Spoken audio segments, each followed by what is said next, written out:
Sour, dour, prickly, delicious. Gooseberries are a firm favourite of this plant scientist.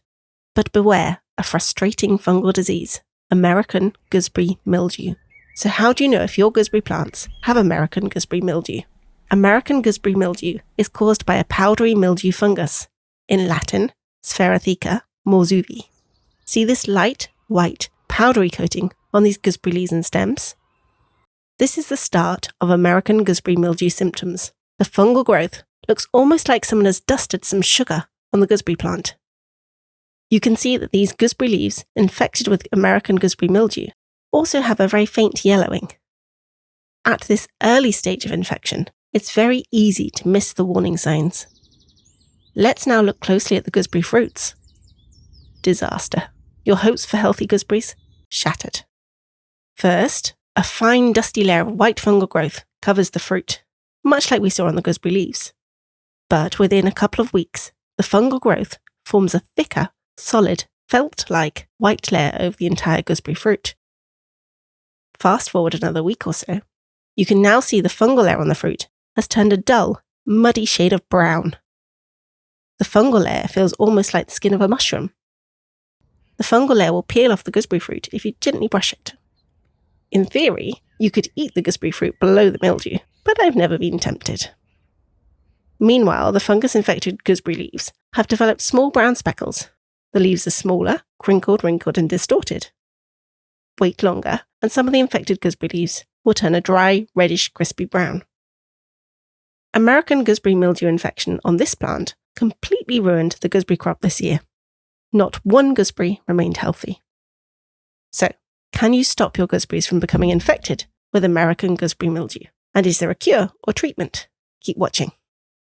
If it's early summer and you immediately prune out the infected gooseberry leaves, stems and fruit, some gooseberries may escape the mildew fungus.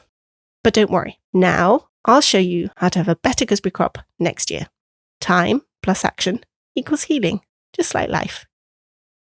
Remember we saw those shriveled infected shoot tips in the summer? The gooseberry mildew fungus overwinters on stems and fallen leaves of those infected shoots.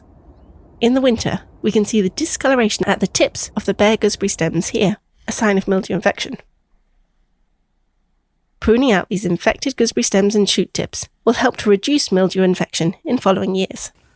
Clearing up any fallen leaves below the plant will also reduce future mildew infection. Gooseberry plants fruit on older wood and at the base of last year's gooseberry shoots. I'm pruning the shoot tips back to leave 3 or 4 buds on these side shoots, which should remove the worst of the mildew fungus, but also leave some fruiting stems on this plant. When you prune your gooseberry plants, try to create an open, bowl-shaped structure.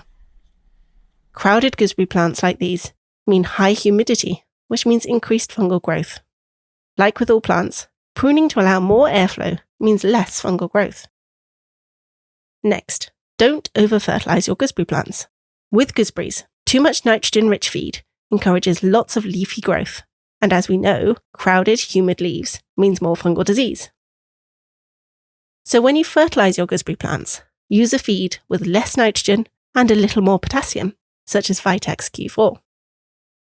What about fungicides? In the UK, you can use fungicides like sulfur-based products and SP Plant Invigorator for edible crops. However, these fungicides are preventative, and so they won't cure plants already infected with American Gooseberry Mildew. To be effective, you must apply fungicides before mildew appears. So next year you could consider spraying with a fungicide before your gooseberries start to fruit. Remember, only use fungicides as a last resort, so after you've tried my earlier steps of pruning and correct fertilisation. How about home remedies? In the UK, I can't officially recommend natural treatments like milk, bicarbonate of soda and neem oil.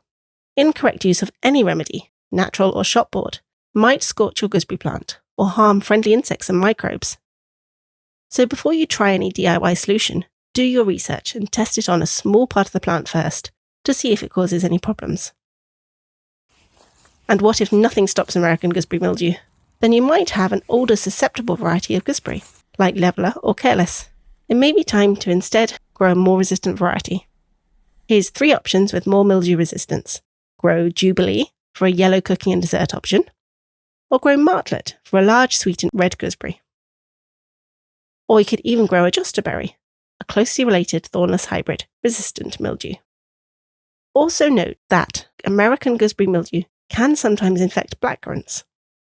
But in general, powdery mildews have what plant scientists call a narrow host range, which means that American gooseberry mildew won't infect, say, your delphiniums, and powdery mildew fungus on your delphiniums won't infect your gooseberries.